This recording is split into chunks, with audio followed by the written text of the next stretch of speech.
Frans páfa minnst sem umbótasinna sem studdi þá sem minna mega sín. Hann lést í morgun 88 ára að aldri. Biskup Íslands segir að hann hafi verið einstakur maður. Rauði hálfmáninn í Palestínu gagnrýnir niðurstöðu rannsóknar Ísraelshers á drápi 15 hjálparliða á Gaza í síðasta mánuði og segir hana uppfulla af legum.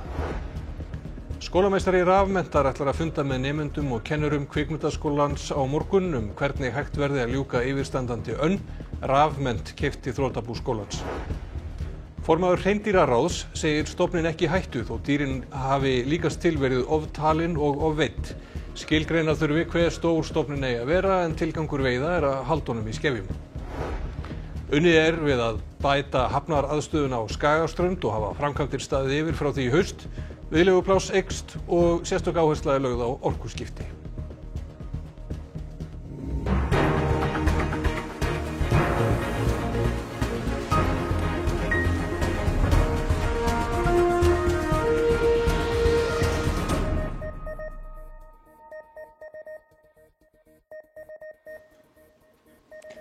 Gott kvöld.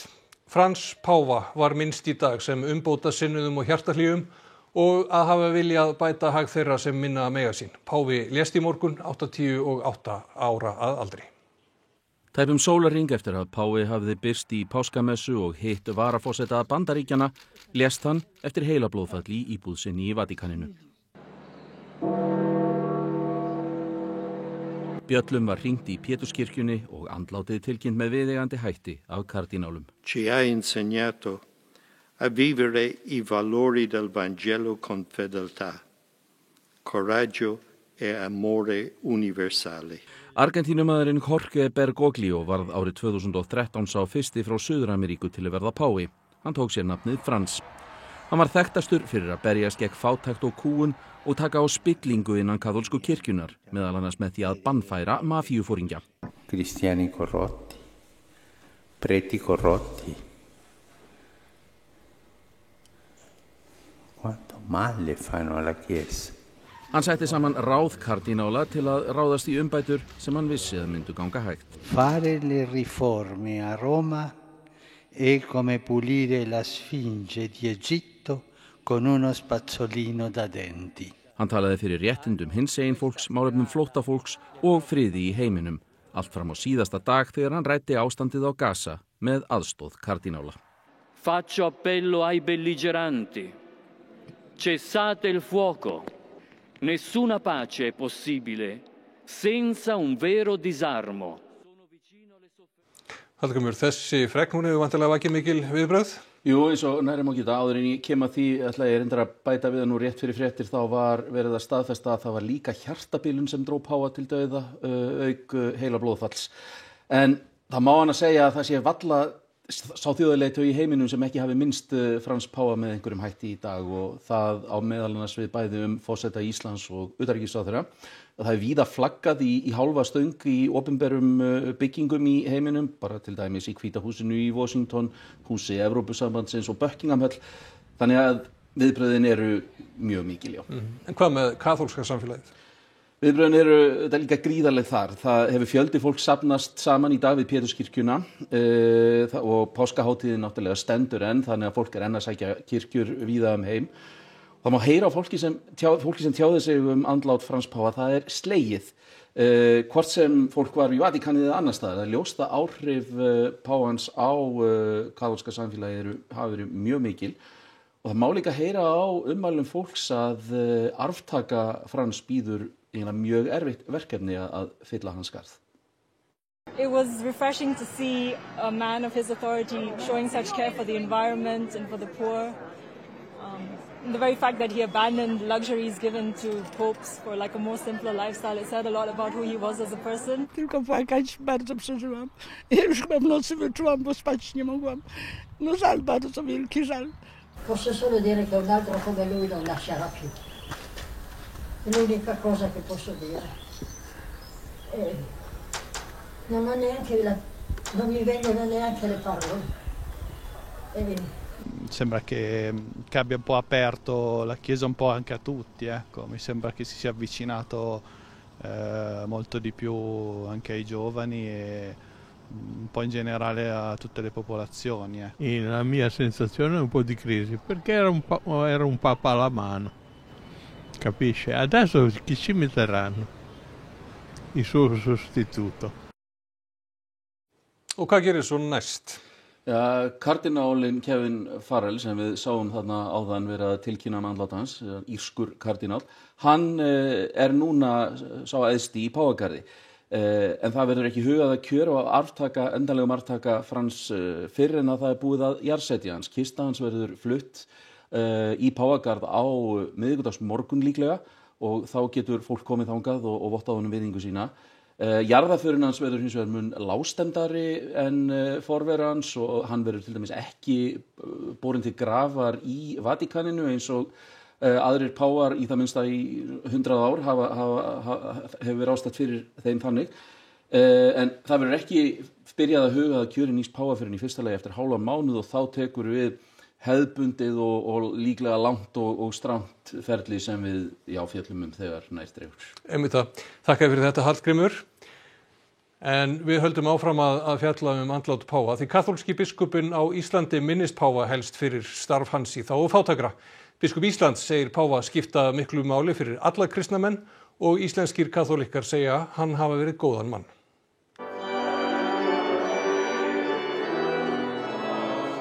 Frans páfa var minnst í messu kaþólska safnaðarins í Landakotskirkju í morgun.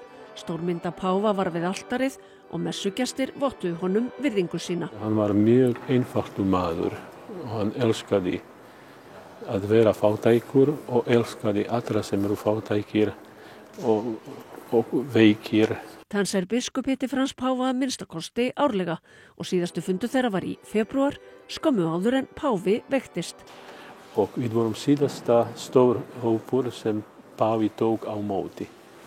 Þetta ágætt bara og var mjög gladur til að hitta okkur og talaði mikið trú okkar, vildi að styðja okkur í trúnni. Hann segir tilfinninguna svipað á að missa náinn ættingja. Það eins og pappi deyr í fjölskyldu svo allir koma saman, fjölskylda kemur saman. Hvaða máli skiptir páfinn fyrir kaþólska samfélagið? Hann skiptir gífurlega miklu máli. Hann sýnilegt höfuð kirkjunnar á jörðinni. Kristur ósýnilegt höfuð og hann valdið hér á jörðinni, páfinn. Hvernig páfi var Frans? Frans var páfi einingar, samtals og þjónustu. Hann var, ég myndi segja, hann var páfi sem að sá heiminn með augum þeirra sem minnst mega sig og lagði sig ávallt fram það. Hann var einstakur. Kom til móts við heiminn svolítið, ólíkt kannski öðrum undan sem hafa verið umdeildari. Hann var maður sem stóð með, eða lyfti upp fólki sem bjó við fátæk, fólki á flótta, fólk sem bjó við stríðsástand. Samkynhneigðs fólks eða hinsegin fólks. Ég held að hann hafi verið mjög mannúður og vildi það besta fyrir alla. Og það skiptir máli fyrir kristna hreyfingu allstaðar hvernig páfinn Hjálparstofnanir gefa lítið fyrir skýringar Ísraelshers á drápi á 15 starfsmönnum í neyðaraðstoð á Gaza í mars. Við vörum við þessum myndum. Ísraelsher segir rannsókn benda til þess að mistök hafi verið gerð en að engar skipulagðar aftökur hafi átt sér stað. Þessu mótmæli Rauði hálfmáninn í Palestínu og segir rannsóknarniðurstöðuna uppfulla af legum. Fyrrverandi saksóknari hjá Alþjóðasakamáladómstólnum segir ýmislegt benda til þess að stríðsglæpur hafi verið framinn og að krefja verði Ísraelsmennum afhendingu allra gagna atvikið. Better for me to say there remains evidence that it may well be a war crime, and it's something that should be investigated as a possible war crime, and it should be investigated by the International Criminal Court.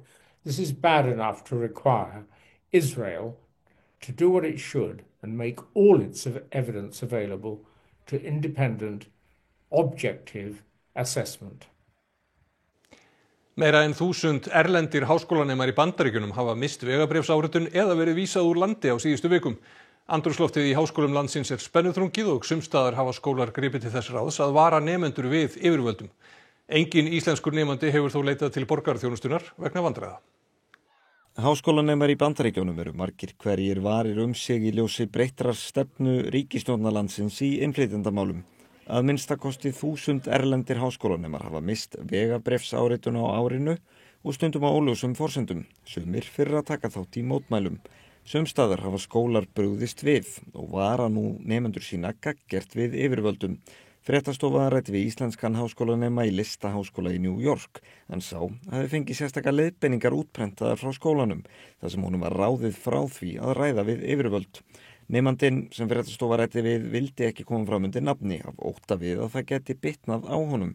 En í leiðbeiningunum nemendum bent á stjórnarskrárvarinn rétt sinn til að tjá sig ekki ef landamæraverðir hafa samband.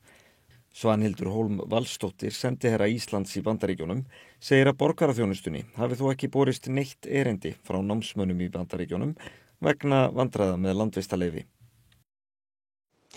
Framtíð nemenda við Kvikmyndaskóla Íslands geti ráðist á morgun á fundi með Rafmennt sem keypti þrotabú skólans.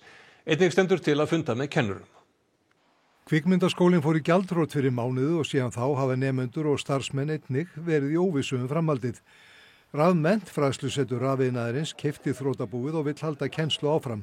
Til stendur að funda með nemendum Kvikmyndaskólans í fyrramálið. Við viljum náttúrulega bara fyrst og fremst að hvetja þau áfram til þess að klára það sem við hafa verið að gera og vonumst til þess að þau taki bara fullan þátt í því og klári sín verkefni, þannig að þau sem eiga útskrifast og hinn ætti þá að vera klári næstu önn. Nú lýstu þeir því yfir á sínum tíma að þeir eru ekki áhuga að fara inn í tekniskólan eins og var verið að skoða. Ertu bjartsýnn á að þau séu jákvæðir í ykkar garð? Já, þau hafa verið það og kannski fyrst og fremst út af því að ég held að þeim hafi ekki verið boðið að klára það sem þau voru byrjuð á. Það var allavega samtalið við þau eftir þann fund að þau væri ekki að ljúka sínu námi sem eru búin að vera að stunda á þessari önn. Það verður ekki aðeins funda með nemendum Kvikmyndaskólans á morgun, heldur líka kennurum og verktökum sem hafa þar sinnt kennslu hvort það fólk sé tilbúið að taka þátt í að ljúka þessar önn og skoða framhaldið. Einhver þeirra sem sinnt hafa kennslunni eiga inni laun hjá Kvikmyndaskólanum og segir Þór að þau mál sé á borði stéttarfélagsins þar sem fólk geti sótt í sjóði en fyrst og fremst snúi kröfurnar að þrotabúinu. Fyrstu skref hjá Rafmennt eins og fyrir segir að ljúka yfirstandandi önn en hort sé til framtíðar. Já, við erum allavega tilbúin að halda áfram með þetta og vonandi bara stjórnvöld séu með okkur í því. En þess að þetta er nám sem er nauðsynlegt að hafa á Íslandi og eina námi sem er á þessu stigi, getum við sagt. Við erum svona milli háskóla og framhaldsskóla en samt á framhaldsskóla stigi og við erum náttúrulega að mennta fólk til þess að starfa í kvikmyndaiðnaði og hverju sem er sambandi við markmiðlun og annað sem að snýra því. Hreindýraveiðar eru taldar velta 300 til 400 milljónum í hagkerfinu á Austurlandi en veiðikvótinn hefur snar minnkað ár frá ári. Formaður hreindýraráðs segir talningar benda til þess að fjöldinn gæti hafa verið of áætlaður og of mikið veitt sem nú bitni á greininni. Í sumar má aðeins veiða 665 hreindýr eða 16% af áætlaðri stofnstærð. Ákveðið var að minnka veiðiálagið og er kvótinn nú ekki helmingur af því sem hann var fyrir 10 árum. Leiðsögumenn með hreindýraveiðum höfðu ár eftir ár gagnrýnt kvótann og vildu minni veiði. Þeir töldu of langt gengið í að áætla þann fjölda dýra sem ekki fannst við talningu. Fyrir vikið hafi of mikið verið gert í því að halda stofninum í skefjum. Og það sem talningar að sýna okkur að það virðist hafa verið of áætlað og settur of stór kvóti. En talningarna núna vera að sýna okkur það að við séum komnir fyrir vind, þannig að hérni frá ætti dýrunum að fjölga aftur. Stofninn er bara í þokkalegu standi, en hreindýraveiðar eru kannski öðruvísi en aðra veiðar að því leyti að hreindýraveiðar eru stofnstærðarstjórnun. En það er náttúrulega eftir að svara einni spurningu kannski og það að byrja að svara henni hvað eiga hreindýr að vera mörg og hvað eiga þau að vera. Veiðimenn hafa kvartað undan hve gjöld fyrir veiðileyfi hækkuðu mikið fyrir komandi sumar. Tarfaleyfi kostar rúmlega 230.000 og leyfi til að veiða kú er komið yfir 130.000. Gjöldin þurfa að standa undir rannsóknum og talningu og þegar mun færri dýr eru veidd er minni afgangur til að greiða bændum ágangsbætur. Hefðu veiðileyfin ekki hækkað hefði verið lítið afgangs til að borga það. Nú var líka talið tímabært að hækka gjöld til landeigenda fyrir hvert fellt dýr. Felligjöldin sem raun og verum að segja sé bara leiga fyrir notkun á landi, fyrir notkun á slóðum og menn sé að fara landera. Það hefur staðið stað frá upphafi og bændur náttúrulega og landeigendur ósáttu við það að fá bara umferðin en lítið fyrir það. Menn þurfa að hafa bændurna með sér í liði á þessum veiðum. Annars væri þessar veiðar óframkvæmanlegar. Þetta náttúrulega mest allt veitt á heimalöndum. Þannig að það algjörlega lykilatriði að landeigendur og bændur séu sáttir.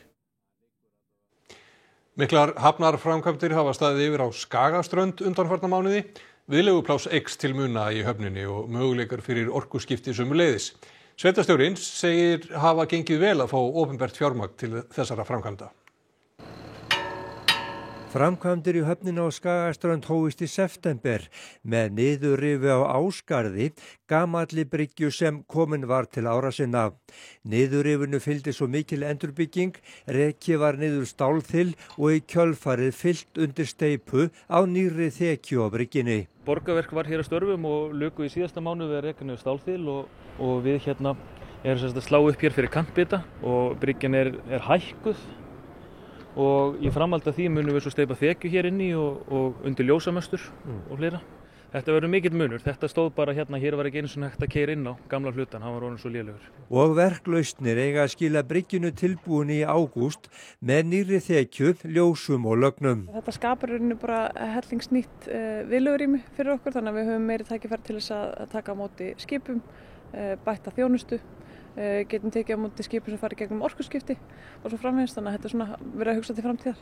Og Skagstrendingar láta ekki staðar numið þegar endurbótum á Ásgarði lýkur því það á ráðast í frekari hafnaraðgerðir hér þegar að líður á árið. Allt eru þetta framkvæmdir á samgönguáætlun. Þekkt er að áætlanir þar geta breyst og oft heyrist af verkum sem ferðir sífellt aftar miðað við áætlaðan tíma. Alexandra segir það ekki reynslu Skagstrendinga við þessar framkvæmdir. Nei, við höfum verið afskaplega lánsöm og með þau verkefni sem við höfum óskað eftir að fá á samgönguáætlun og það hefur bara gengið mjög vel. Þannig að okkar samstarfi ríki í þessum málefnum er afskaplega gott. Og þá ætlum við að líta til veðurs. Það verður keimlíkt veður á morgun, víða bjart en þó skýjað austanlands og líkur á lítilsháttar éljum þar. Hiti yfir frostmarki að deginum, hæstur kringum 9 stig suðvestanlands en horfur á næturfrosti víðast hvar á landinu. Við förum nánar yfir horfur næstu daga að loknum íþróttafréttum. 2 leikir fóru fram í bestu deild kvenna í fótbolta í dag. Þar af fyrsti heimaleikurinn sem spilaður er á Austurlandi í rúm 30 ár. Tindastóll náði yfirhöndin í undanúrslita einvíginu gegn Álftanesi í úrslitakeppni karla í körfubolta í dag. Stólarnir léku á alls oddi í Síkinu og Sauðárkróki. Leeds og Burnley tryggðu sér sæti í ensku úrvalsdeildinni í fótbolta á næstu leiktíð með dramatískum sigrum. Þetta og fleira í íþróttum hér rétt á eftir. Og þá ætlum við að rifja upp það sem var helst í þessum fréttatíma. Frans Páfa er minnst sem umbótasinna sem studdi þá sem minna mega sín. Hann lést í morgun 88 ára að aldri. Biskup Íslands segir að hann hafi verið einstakur maður. Rauði hálfmáninn í Palestínu gagnrýnir niðurstöðu rannsóknar Ísraels hers á drápi 15 hjálparliða á Gaza í síðasta mánuði og segir hana uppfulla af lygum. Skólameistari rafmenntar ætlar að funda með nemendum og kennurum kvikmyndaskólans á morgun hvernig hægt verði að ljúka yfirstandandi önn. Rafmennt keypti þrotabú skólans. Formaður hreindýraráðs segir stofninn ekki í hættu þó dýrin hafi líkast til verið oftalin og ofveidd. Skilgreina þurfi hve stór stofninn eigi að vera en tilgangur veiða er að halda honum í skefjum. Unnið er við að bæta hafnaraðstöðuna á Skagaströnd og hafa framkvæmdir staðið yfir frá því í haust. Viðlegupláss eykst og sérstök áhersla er lögð á orkuskipti. Þessi fréttatími verður þá ekki lengri. Við segjum fréttir á RÚV.is allan sólarhringinn og í RÚV appinum á að finna fréttir og fréttaskýringaþætti. Við þökkum ykkur samfylgdina yfir páskaháttíðina. Verið sæl.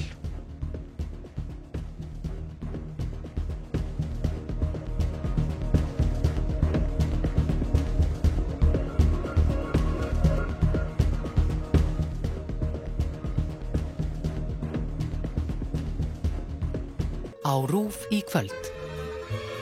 Nú gerum þetta þá! Ratatouille, talsett teiknimynd frá 2007 rottuna Remy sem hefur ástríðu fyrir matargerð og dreymir að verða kokkur í París. 1000 orð, Borð í yfirgefinni geimstöð fara Bríet og Birnir í aðgerð þar sem þau reyna að eyða minningum samband sitt og hvort annað yfir höfuð.